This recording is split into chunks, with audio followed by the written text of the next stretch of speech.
Hey there, what's going on YouTube? So getting ready to install the new brakes on the Charger here today. We're gonna go with some Power Stop Z26 brakes, I believe. And just wanted to do a comparison video. Not necessarily performance. I'm gonna try some stops. We're probably gonna just do some 40 to 0 stops. I got a little heat gauge here. We'll measure braking distance and how much temperature the brakes generate on the rotors here. So hopefully you guys enjoy. This is probably going to take me a little over a month to film because once I install the other brakes, I want to make sure they're properly seated before we do the testing for the new brakes.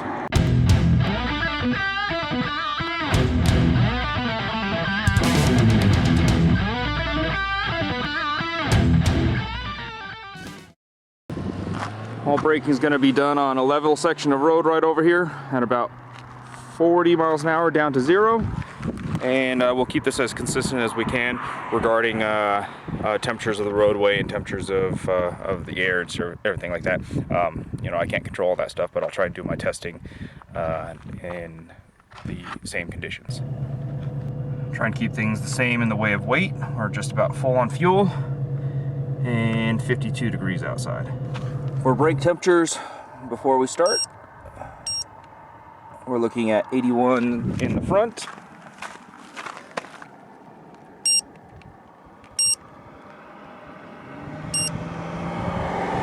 and 73 in the rear. Alrighty, we'll get up to 40 miles an hour and braking distance.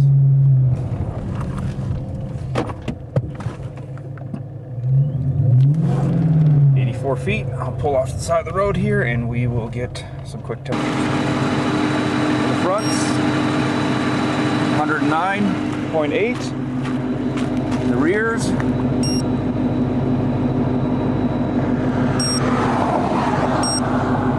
because it really depends on where you hit it. Getting 86s in the rear. Oh, there's a 95. A little bit closer towards the center, you get a little hotter. We'll call it 95. Okay, it's been about 5 minutes since the first braking. 100 degrees. Yeah, it really depends on where I am on the rotor there. Call it 96, that's the dead center of the rotor.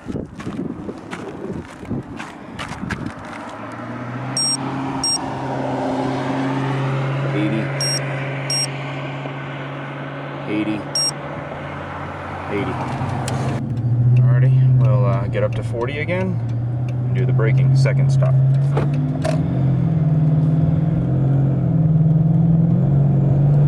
There's 40.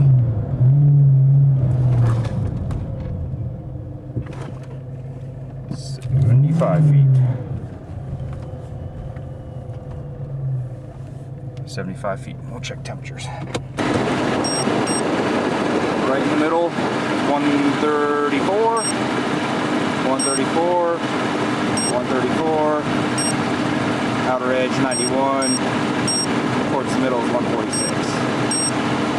But we'll go with like 134, that's right in the middle, 134, 126. So what we're looking at there for the fronts, the rears, in the middle 91, outer edge 83, inner showing 89. There's a 95 right there. 95 is where I'm hitting 91. 91, that's right in the middle. 91. So we'll just keep hitting this in the middle area. The brake temperature after 5 minutes after the second run. 114 in the middle, 131 towards the inner edge, 95 on the outer edge. So 103 in the middle right there, 116, 102, 111 in the middle. So temperatures on all the parts of the rotors are actually varying depending on where you hit it. So like let's see here, where am I shooting? right there in the middle is 83, outer edge, 83 again, inner hub, 83, 82, 82, 82. So we're looking at 82s in the rear. Okay. Last test, third. Braking distance from 40 miles an hour. There's 40.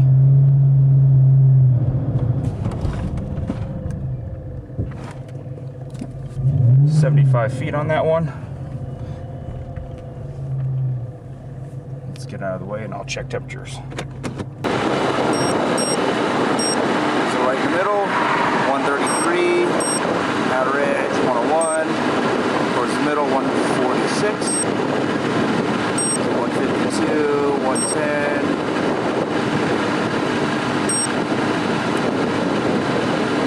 It really depends on where you're at here. It's cooling off pretty quick though. 127 in the middle. And then the rears, after the third test, 84, 84 on the outer, 91 towards the middle,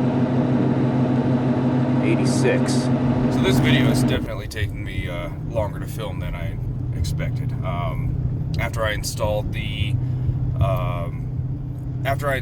power stop brakes, I was trying to give the car an opportunity to have the brake seat, and I could not find a day that matched in temperature. And here we are a month and a half later.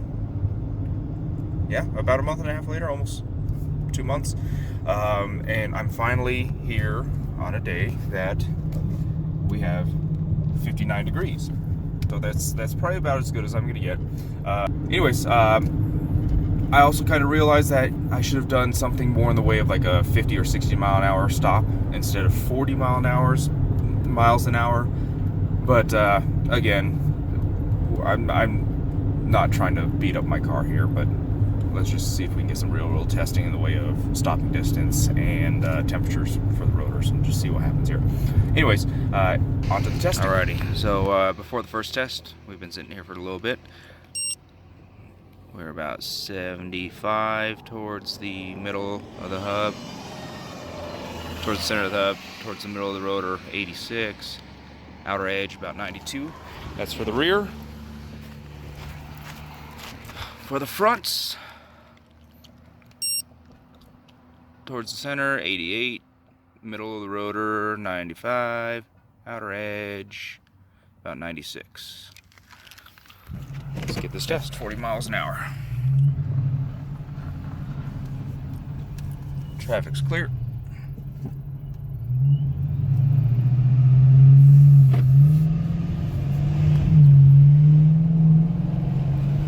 There's 40. 66 feet. Let's get pulled over here. Hey, temperature. Rears, 92 towards the middle. Center, 96. Outer, 96.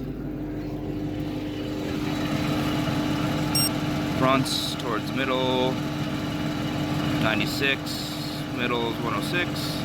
107 on the outer edge. So while I'm waiting for the rotors to cool for between the runs here, I just want to talk about the power stop brakes.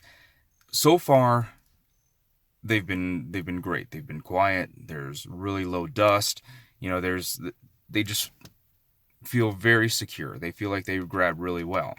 The test is going to show if it's going to make a difference at a speed of like 40 miles an hour. And I think what we're probably going to be looking at the most here is the temperature of the rotors themselves. Thus far, I've used these brakes at the track, you know, slowing down from my quarter-mile runs. That's 110, 120 miles an hour, and I have not had any issues with them warping or anything like that. If you look really closely when I'm doing the temperature measurements, there are a few little streaks from discoloration and stuff like that. Is that from the track, the high temperature braking, or whatever it is? I don't know. I'm no expert for rotors, and maybe some of you guys out there that are watching, you might be able to comment below and just explain how that discoloration on the rotors happens. But so far, I think I've gotten a screaming deal, and these power stop brakes are are working really well. So let's continue on the test and see how things... After the first test, towards the hub, 84, middle of the rotor, 90, outer edge of the rotor, 94 for the rears. And for the front, it's 90 towards the hub, 95 towards the middle of the rotor, and still 95, 96 on the outer edge. Okay, here we go. Road's clear.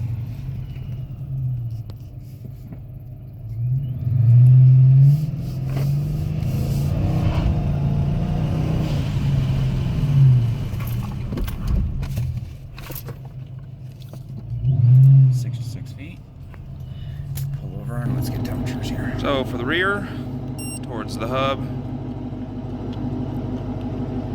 80, 93, 94 in the middle, 95 on the outer edge. For the front, 100 towards the hub, middle of the rotor, 101, outer edge, 112. They're heating up. The best way slotted and cross-drilled rotors work is to keep the rotors cooler as you're still driving. I'm just doing the test to where I'm parking and just sitting and waiting for them to cool off. But if you think of like a circuit track or riding down mountainous roads and stuff like that, you're on the brake. When you're off the brake, the rotors are still spinning and there's a lot of air moving over them. And with the cross-drilled, that helps the rotors cool faster. So does it have some effect when the car's sitting still? Again, we'll see in the test results here, but I think the real test would be an actual road course, which I didn't do a road course with my stock rotors, the factory rotors, so it's an afterthought, I guess. But you know, I think that's where the biggest gains for an aftermarket cross-drilled slotted brake set's going to work out. Okay, temperatures after the second test, right before the third and final test. Towards the center of the hub, 88. Middle of the rotor, 95, 96. Outer edge, about 100 degrees. For the rear, it's kind of interesting. It actually got hotter as the car sat. On the front, 97 towards the hub, center of the rotor, 101, outer edge of the rotor, 108. Here we go again, traffic's clear.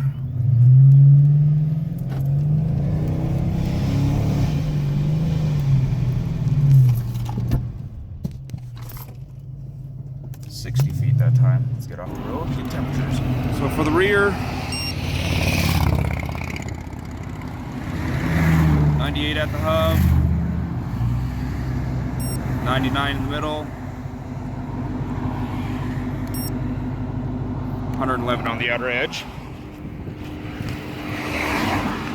For the front, 103 towards the hub, 110 at the middle, 117 on the outer edge. Let's go home and crunch some numbers. Okay, so full disclosure, the brake test and temperature and distance and everything like that is not a scientific test. It's more of a real world test. The environment changes too much for it to be a direct comparison, but for general purposes, these are the results. So I'm going to show you guys a table here while I'm describing the numbers. So it was hard to get a temperature. I decided to just settle on getting the temperature from the middle portion of the rotor, not focusing on the outer edge or inner edge or anything like that.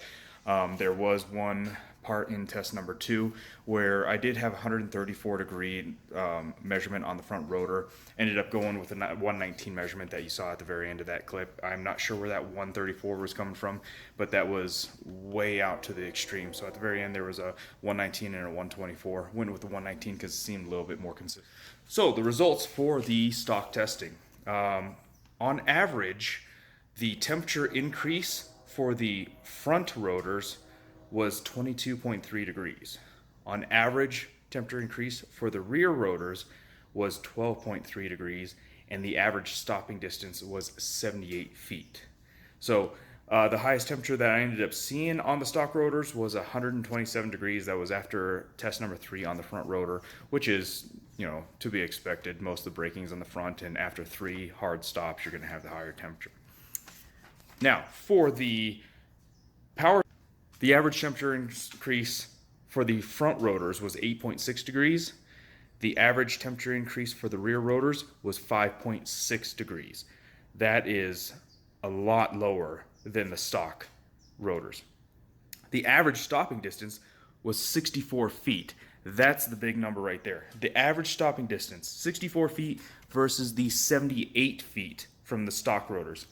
That is 14 feet difference. 14 feet. That is an entire car length at 40 miles per hour.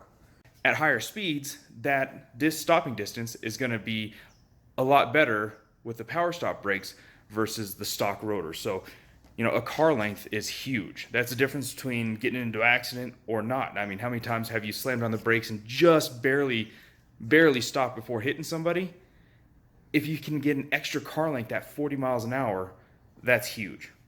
So the highest temperature I ended up seeing was 110 degrees. Again, that was at the front rotor after the 3rd test. Again, makes sense, just like the first one. After 3 hard stops, the braking in the front being the most, where the most work is done, 110 degrees. That's 110 degrees versus the 127 degrees. So from what I'm looking at these numbers, the upgrade's totally worth it. So there you have it. Those are my test results for the Power Stop rotors and Z26 pads. Test car was a 2014 Dodge Charger RT all-wheel drive with a Procharger. So the power stops do work, definitely worth the upgrade. For this particular vehicle, rotors all the way around and pads all the way around, regular price, you're going to be looking mid 400s. I got it during a sale, which I believe is kind of a once in a lifetime sale. I got all of them for about 280 bucks. That sale existed for like 2 days. I think somebody realized that they did the sale wrong. But anyways, go ahead and like the video for me, please. Like and subscribe for more videos coming in the future. Thanks for watching.